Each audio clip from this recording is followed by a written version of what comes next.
Assalamualaikum warahmatullahi wabarakatuh. Shalom, Om Swastiastu, Namo Buddhaya, dan salam kebajikan untuk kita semua.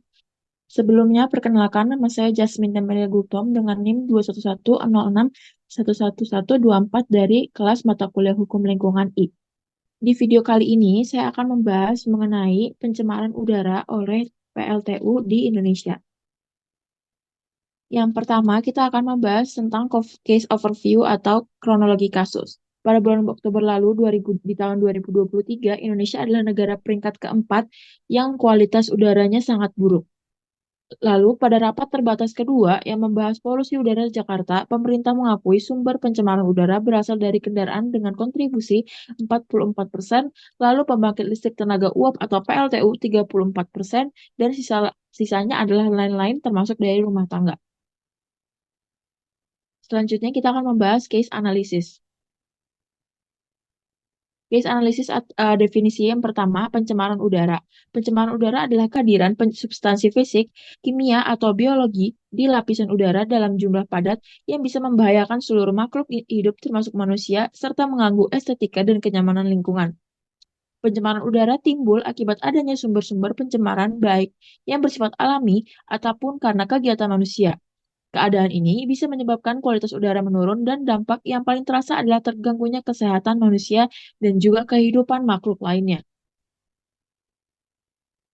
Lalu, definisi dari PLTU, pembangkit listrik tenaga uap atau PLTU adalah pembangkit listrik tenaga uap yang mengendalikan energi kinetik dari uap untuk menghasilkan energi listrik. Uap panas yang digunakan dapat berasal dari proses penguapan air melalui boiler. Pembangkit ini menggunakan bahan bakar batu bara maupun bahan bakar minyak untuk memanaskan air.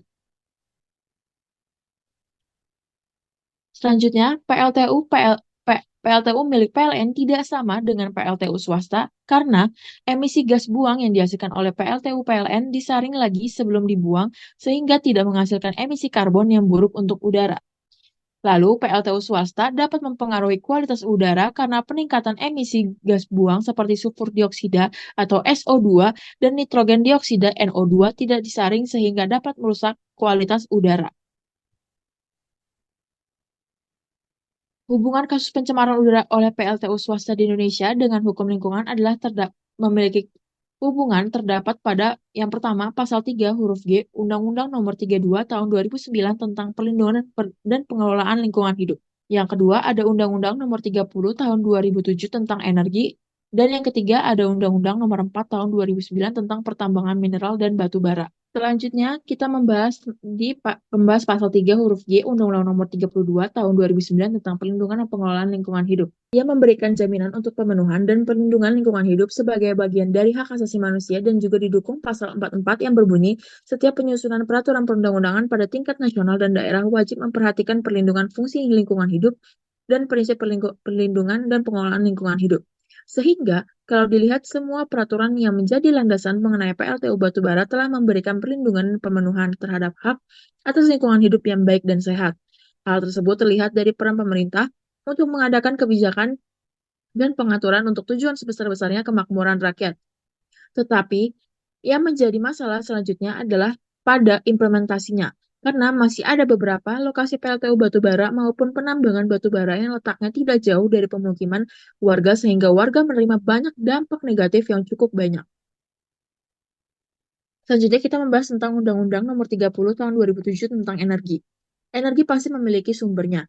Sumber energi menurut undang-undang ini adalah sesuatu yang dapat menghasilkan energi baik secara langsung maupun melalui proses konversi atau transformasi. Sumber daya energi yang nantinya akan dimanfaatkan seharusnya memberikan manfaat sebesar-besarnya bagi kemakmuran rakyat dan pengelolaannya yang mengacu pada asas pembangunan berkelanjutan. Asas dan tujuan yang dianut oleh undang-undang ini adalah salah satunya terjaganya kelestarian fungsi lingkungan hidup yang dalam pengelolaannya energi harus memberikan jaminan terhadap kualitas maupun fungsi lingkungan yang baik. Secara asas dan tujuan, undang-undang ini telah memberikan jaminan untuk terpenuhnya hak atas lingkungan yang baik dan sehat. Walaupun tidak secara eksplisit menyebutkan akan hal-hal tersebut, dalam pasal 8 undang-undang ini mewajibkan dalam penggunaan teknologi yang ramah lingkungan dan memenuhi ketentuan yang disyaratkan dalam peraturan perundang-undangan bidang lingkungan hidup. Begitu pula untuk pemanfaatan energi dilakukan berdasarkan asas dalam undang-undang ini, yaitu mengoptimalkan seluruh potensi sumber daya energi, mempertimbangkan aspek teknologi sosial, ekonomi, konservasi, dan lingkungan, memprioritaskan pemenuhan kebutuhan masyarakat dan peningkatan kegiatan ekonomi di daerah penghasil sumber energi. Dalam pengusahaan energi pun, badan usaha yang melakukan kegiatan usaha energi memiliki kewajiban salah satunya adalah menjaga dan memelihara fungsi kelestarian ke lingkungan untuk mencegah kerusakan lingkungan dalam pengelolaan sumber daya energi. Pengelolaan dan perlindungan lingkungan dibutuhkan untuk memberikan pembangunan yang berkelanjutan demi keutuhan lingkungan hidup, kesejahteraan, dan mutu hidup generasi masa kini dan masa depan. Selanjutnya, Undang-Undang Nomor 4 Tahun 2009 tentang Pertambangan Mineral dan Batu Bara. Dalam landasan yuridis Pasal 33 Ayat 3 Undang-Undang Dasar Negara Republik Indonesia tahun 1945 menyatakan dengan tegas bahwa frasanya, bumi dan air dan kekayaan alam yang terkandung di dalamnya dikuasai oleh negara dan dipergunakan untuk kemakmuran rakyat. Dengan berlandaskan ketentuan tersebut, maka pemerintah memiliki kewenangan dalam melindungi pengelolaan sumber daya alam tanpa melakukan keberpihakan pada siapapun. Pada dasarnya, tujuan dari pengelolaan minerba telah disebutkan dalam Pasal 2 Undang-Undang Minerba yang menyatakan bahwa pertambangan mineral dan atau batu bara dikelola berasaskan A. Manfaat keadilan dan keseimbangan, B. Keberpihakan kepada kepentingan bangsa, C. Partisipasif, transparansi dan akuntabilitas, D. Berkelanjutan dan berwawasan lingkungan. Prinsip manfaat ini menunjukkan bahwa dalam mengelola sumber daya mineral dan batu bara seharusnya memberikan kegunaan untuk mewujudkan kesejahteraan masyarakat banyak. Peran dan tanggung jawab pemerintah dibutuhkan dan menyesuaikan dengan kondisi masyarakat, sehingga pemerintah dapat memberikan rasa kepastian, keadilan, dan kemanfaatan.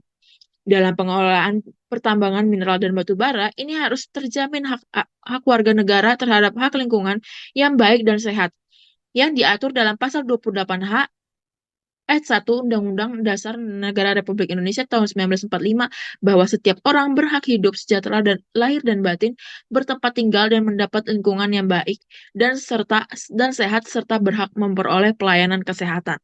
Sehingga penegakan hukum lingkungan merupakan upaya untuk mencapai ketaatan terhadap peraturan dan persyaratan dalam ketentuan hukum yang berlaku secara umum. Individual melalui pengawasan dan penerapan sanksi administrasi, kepidanaan, dan keperdataan. Penegakan hukum lingkungan juga berkaitan erat dengan kemampuan aparatur dan kepatuhan masyarakat terhadap peraturan yang berlaku.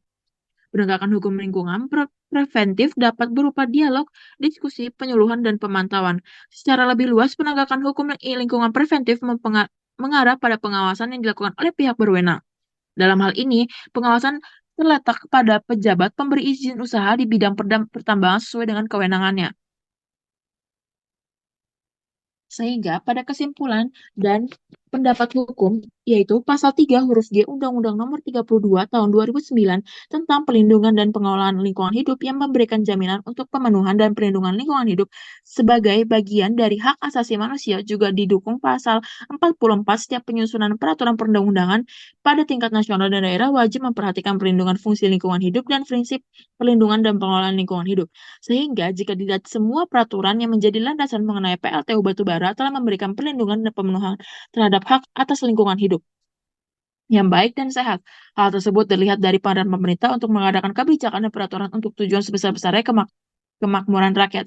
Tetapi yang menjadi masalah selanjutnya adalah pada implementasinya, karena masih ada beberapa lokasi PLTU batubara maupun penambangan batubara yang letaknya tidak jauh dari pemukiman warga, sehingga warga menerima dampak negatif yang cukup banyak. Sampailah kita pada akhir video kali ini, yaitu mengenai saran. Yang pertama, memfokuskan pada pembangunan yang berkelanjutan yang berwawasan lingkungan sebagaimana amanat undang-undang.